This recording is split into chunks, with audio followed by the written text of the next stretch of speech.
Two compulsive liars. Someone who continually lies as their habit, it tend to be their normal manner for responding to question of other, regardless of how small or large the question is. They're feeling discomfort of being truthful because lying makes them feel right. So, kuan, ang kani siya nga klaseng pagpamakak is uh, mag-discomfort sila kung dili sila magsulti og tinuod kay ang pagpamakak is mo ay comfortable murag comfortable sila sa ilang kaugalingon. Dayon, occasional liars are those who seldom tell a lie. They are quick to ask forgiveness from the individual that they lied to, and are often respected for their attempts at being truthful and humility to admit when they commit lies. And then, occasional, kaning mga pamakak nga panagsara is to ask forgiveness. Then, next is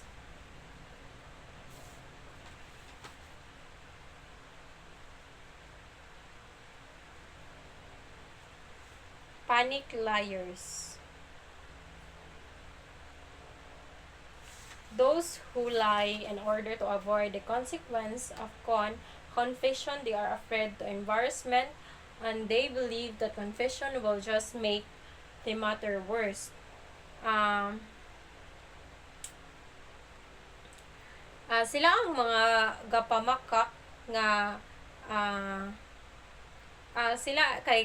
sila ang gapamakak para makalikay o unsay consequence if mo confess sila. Mahadlok sila nga maulawan. Then, occupational liars, they are considered to be practical liars, for they lie when it has higher payoff than telling the truth.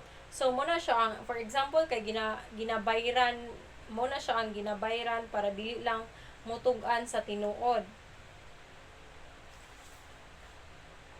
Then, tournament liars are those who love to lie, are excited by the challenge of not being detected. For them, an interview is a contest that they want to win. They realize that they will probably be convicted, but they will not give anyone the satisfaction of hearing them confesses.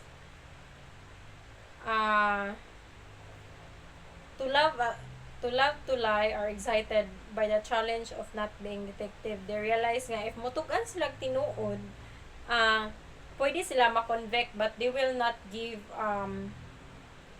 anyone satisfaction for hearing them confess. Next is psychopathetic liars.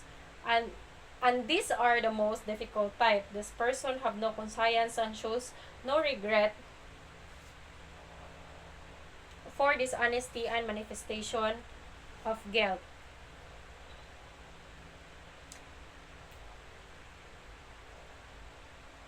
So, pinakalisod na type is kanang wala sila konsensya nga mamakak sila, muni sila ang mga bakakon nga walay konsensya.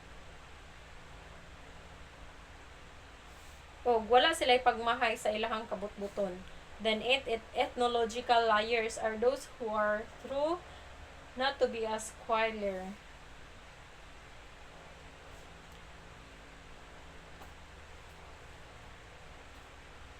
Then 9 is pathological liar, are person who cannot distinguish kung mali ba to o insakto due to their sick mind. Then ang black liars is a person who always pretend what he is and what he thinks of himself.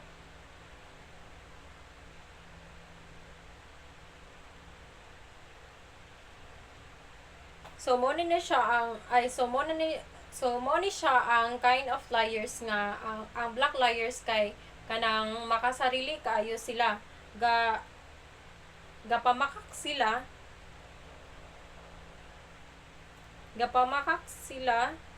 sa para sa ilahang pag pag pagpapanggap.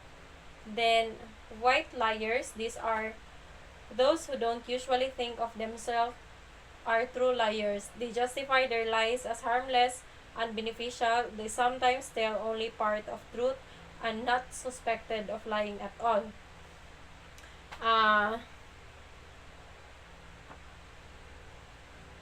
Kuan, they justify their lies kay sa harmless and beneficial. Next is what law enforcement agencies around the world use polygraph technology. Well, American Law Enforcement Agency remains to be leading and biggest use of polygraph technology for criminal investigation. There are other countries also that employment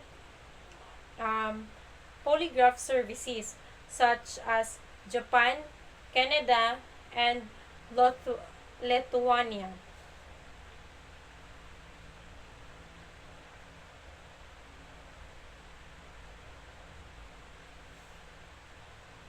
So, what is the psychological theory of the lying person? Telling a lie is usually an emotional experience. A conscious act of lying causes the mind of a person who produce an emotion of fear, anxiety, manifested by functions and pulse, blood pressure, breathing, and perspiration. The psychologic fluctuation that comes from the emotion are in nature automatic, self-regulating, and beyond conscious control because they elect the functioning of the internal structure preferred of the body emergency.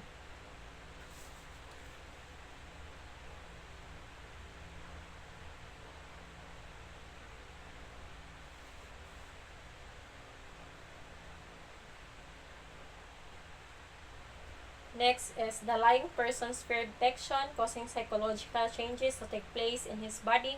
During lie detection, psychological changes will occur if the subject experiences fear of detention.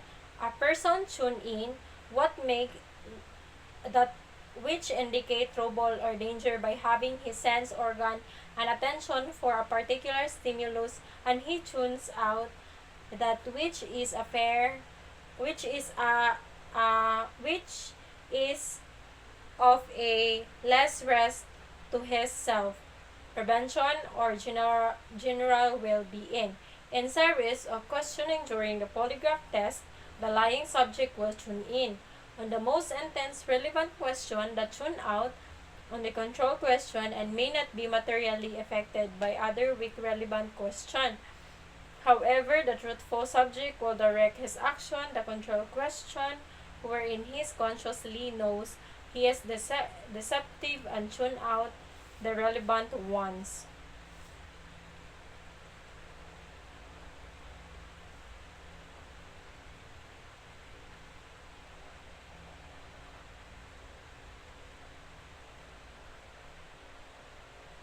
So, fluctuation means taas ba nga ga-response sa pulse rate, blood pressure, breathing, and perspiration. So, mo ni ang ginaproduce o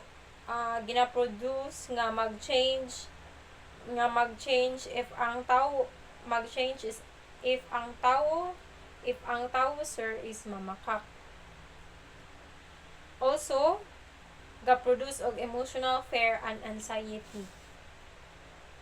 Ang tune-in sir is ga-indicate og trouble, danger, and ang tune-out sir is kung lesser ang threat.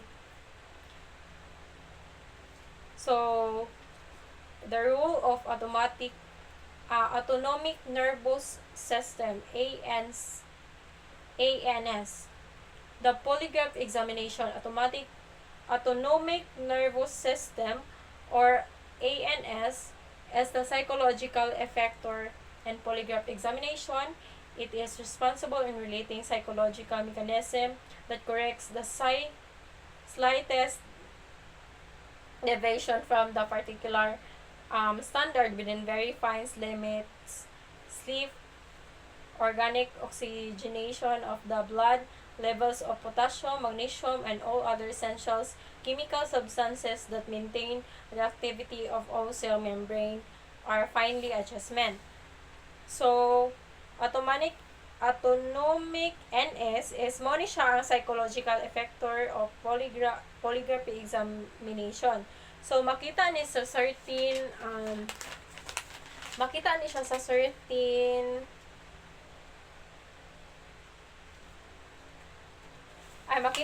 central brain. Makita ni siya sa central brain, sir.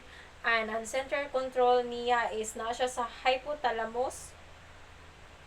Those that we cannot control consciously, such as heart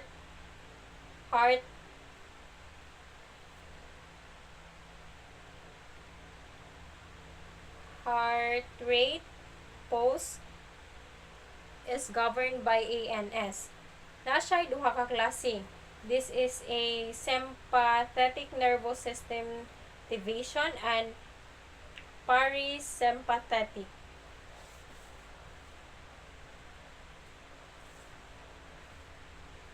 Boni siya ang sympathetic nervous system division is silbi mo ni siya ang first flight mode sa isa ka tawo, then mag-go siya og adrenaline rush when one of our senses detects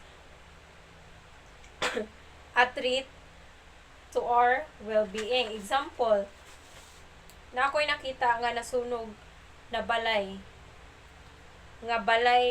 sa among silingan, then side is maka-active siya tungod kung nasunog man ang balay nila is naalsa sa akong silingan ang ref. Imbis bugat kaayo, mura bitaw siya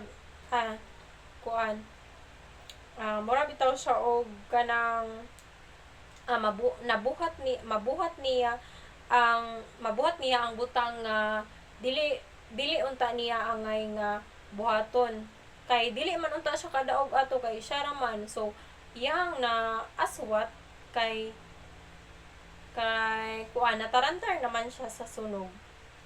Then mo to siya ang natarantar naman siya sa sunog, especially sa rush nga, especially mo na siya ang rush situation. Then ang parasympathetic is ang opposite ni parasympathetic is it maintains homeostasis of the body necessary for normal functioning like pagdigest. So method of detecting deception, chapter 2. So the research for reliable means to identify the untrustworthy as an ancient as man. Some techniques were founded in superstition and or the religious belief that God would in some way reveal the truth, and this allow the immortality. So ang meaning aning God is with us, if ang tao mamakak madutlan ba siya og sakit if mag-undergo detection like torture, pasakitan siya, or kanang like torture na pasakitan siya, kanang physical harm. But if innocent ang isa ka tawo, dili siya pasagdan sa Ginoo, and dili ipapil sa iya nga guilt siya, sir.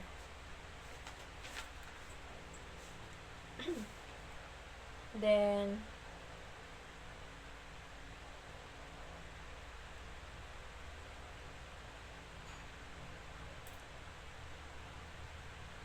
So, mao ni siya ang sa methods na siya sa kuan. Trial by ordeal refers to an ancient methods in which the accused was exposed to physical danger, and trial by combat was the earliest method of determining untruthful